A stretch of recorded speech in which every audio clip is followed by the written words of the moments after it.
Hey everyone, this is Jared Collier and Emma Kruger, and we have for you today a presentation of Easterly's Chapter 6, The Loans That Were, the Growth That Wasn't. So we have some opening questions we thought we could ask you to get your minds on the topic of loans. The hope was to ask you all these directly in class, but now that we are doing these online presentations, these will be essentially rhetorical questions. So the first one, what if you were the leader? How would you handle a situation where your country ran out of resources or money? What if your country's current state was not capable of obtaining more resources or money? So the solutions that Emma and I thought of to the first question were that we would try to get our country to grow, either economically or quite literally grow crops of some sort to provide for our citizens.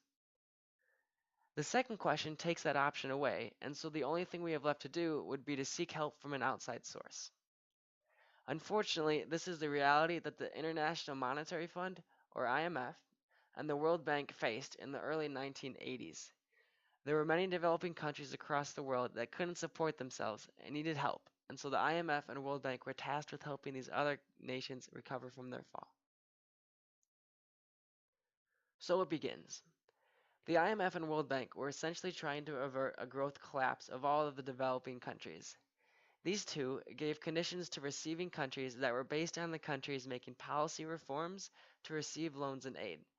We will get into this in a moment, but essentially the country in need had to show some sort of effort that it will try to fix itself.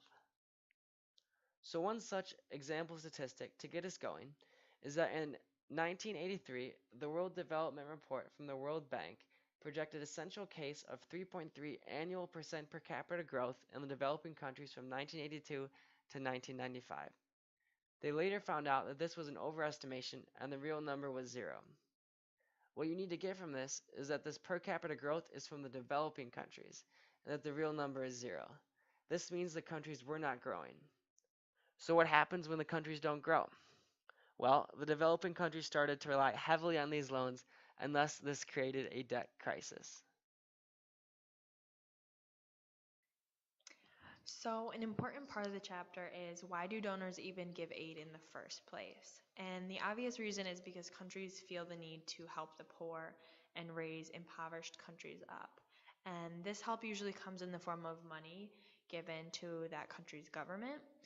We'll see a little later that these governments may not be truly helping the poor within their country, but at least the countries are attempting to help one another. Another main reason why donors give aid is to keep getting money for their budget the next year. Each department has a budget for how much aid they can disperse to a specific country, and if they don't disperse it all, their budget for the following year will be cut short. So instead of basing it off how a country is performing or growing, countries and departments base it off their budget. So, zigzag adjustments is another important reason lenders were giving in the first place. To explain this, you have to understand that many of the developing countries are corrupt and do not have the political structure to create laws and then stick with them. Countries would make adjustments to their policies in order to receive the aid from the IMF and World Bank. Once they got the aid, they would backslide to their original structure. The IMF and World Bank would then notice that these countries are in an unfavorable position and then offer more support. Again, based on the condition that these countries would make changes to their policy. The countries needing help make the change and then end up backsliding again. This cycle then repeats itself in a continuous cycle or zigzag, which is why this is called a zigzag adjustments.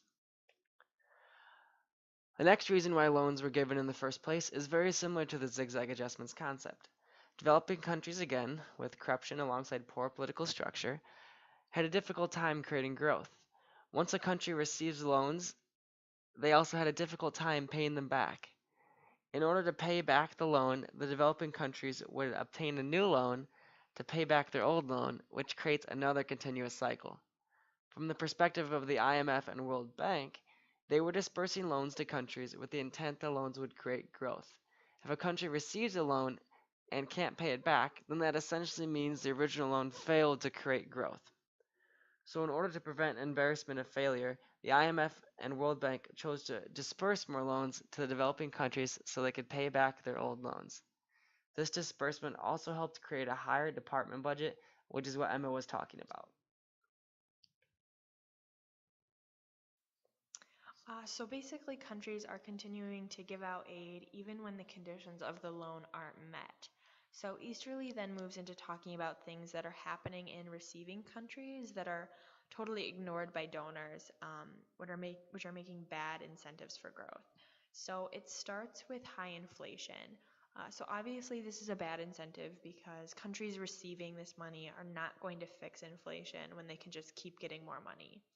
A big example Easterly mentions is Zambia, whose inflation was 40% between 1980 and 1994. Yet somehow the World Bank still decided to give them 12 adjustment loans. The next problem is of the failure to facilitate a smooth transition in government. Specifically, we see the move in Russia to a free market from communism in 1992, bringing lots of problems. The World Bank and the IMF failed to have adjustment loans ready for this transition, so the reform lost a lot of credibility among people because so many people lost money to high inflation. And Russia was not the only example of this. It did happen with many other countries, but even despite adjustment loans afterwards, the cumulative inflation of the average ex communist economy since 1990 was 64,000%. Next, Easterly brings up high black market premiums, which are the percentage amount by which the exchange rate in the black market is above the official exchange rate. And this premium reflects a tax on exporters because they usually purchase inputs at the black market exchange rate and are forced to sell products at the official exchange rate. So, despite how high these premiums are, donors don't seem to care or are oblivious, and they keep giving the aid still. This example specifically looks at budget conditions of any given country that was receiving a loan. The hope of a donor when they are supporting another country is that this developing country will wean itself off from the donor and be able to rely on itself to lower the budget deficit. As is the trend, this didn't happen, and the IMF and World Bank gave no matter a country's change in budget deficit. An example of this is throughout 1970 and 1997, Pakistan was stuck at 7% GDP, yet it received 22 adjustment loans over the course of that time. So another reason countries continued to receive loans despite unfavorable circumstances are when the countries had negative real interest rates, which is the interest rate minus the inflation. This tended to happen when the government fixed the interest rate and continued to print money. This taxed bank depositors and destroyed the banking system since no one wanted to hold on to bank deposits that are losing value. Without a well-functioning banking system, an economy cannot grow. The trend that we can see is that countries who had negative real interest rates got more aid than those with positive real interest rates. The next unfavorable circumstance where countries still got aid is when they had corrupt governments. We saw that aid wasn't discriminated based on the corruption level of a given government. There isn't much hope when you give money to a corrupt government. One such example is that in the 1980s and 1990s, Bangladesh, Liberia, and Haiti were towards the top of the corrupt government list, yet also somehow received high amounts of adjustment loans. All of these circumstances happened. People quickly gave a model for the IMF. Millions to resolve a crisis, not a dollar to prevent one. The IMF mainly reacted to problems instead of trying to prevent one. The takeaway from all this is that aid appeared to be determined by some sort of strategy from the donors rather than policy changes made by the recipient. This has a lot to do with why loans were still being dispersed that we mentioned earlier. So, next we move to failed solutions, which are things countries have tried to do in order to fix their debt problems, but most of these solutions are sort of just patches because they postpone their debt until later when they'll have to deal with it. So, it starts with shifting to meet a target. So they shift expenditures and revenues across time to meet the cash deficit of today. So the big example was in Brazil. They handed out these zero coupon government bonds, and their principal and interest wasn't due until that next year. So it lowered that year's deficit, but it basically raised the next year's. Similarly, they shifted taxes so countries could take advantage by paying taking advances and of their payments of the taxes to meet that target. Specifically, Easterly talks about how the U.S. moved about $1 billion in tax collections forward to meet that deficit in 1987. And then selling important assets. This was big in Nigeria. They had 4 adjustment loans and lots of debt between 1989 and 1993. So it sold government equity shares in upstream oil ventures and made a lot of profit off it. Even though Easterly talks about how the government officials pocketed some of that money. Easterly says that it's a common pattern that countries who get loans get more revenue from selling off state companies than countries that don't have loans. And similarly, countries can reduce expenditure today in return for future liability. So in Egypt in 1991, they phased out budget support for state enterprises, but allowed for loss-making enterprises to operate on bank overdrafts and foreign loans, which the government eventually had to cover for. But it made the appearance that they had reduced their deficit.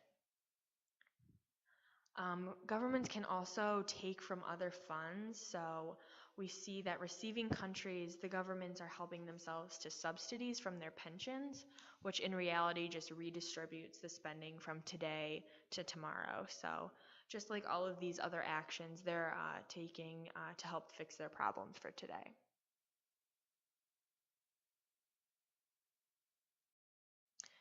So even with all these failed solutions, we see that there is still no growth, even though that the aid is still there and is still being given.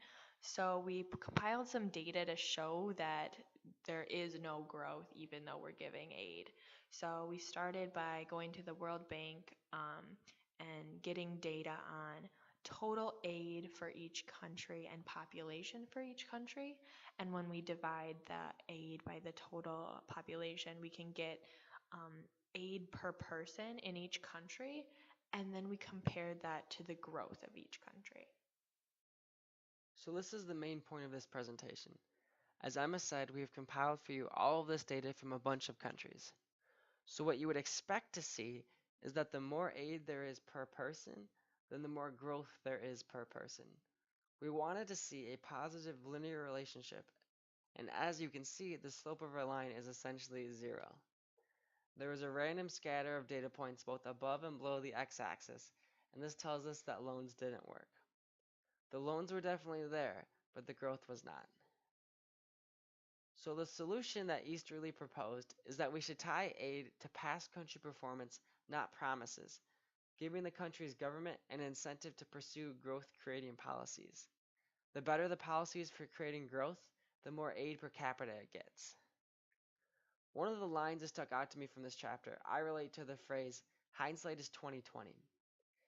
Easterly said that the irony is that aid went up as policies were getting worse, and now aid is going down as policies are finally getting better. Looking back, it makes sense to wait until the countries have proven themselves to give them aid, but now that it's been done, it cannot be undone, and many countries are still fighting to try to better themselves after the debt crisis. So we all looked at these 10 millennial goals for our project, but after reading chapter 6, we noticed that the chapter mainly focuses on number 1, which is to eradicate extreme poverty and hunger. And Easterly talks about this being a main reason for donors to give aid in the first place. We see that a general pattern is poorer countries are getting more money, which did not help us reach our goal because it gives receiving countries almost no incentive to grow or raise up the poor. A really important quote from the book that helped summarize this point was that the poor are held hostage to extract aid from the donors. And these are our citations. We used the Easterly book and 3 data sets from the World Bank. So thanks for listening to our presentation, and we'll see you guys later.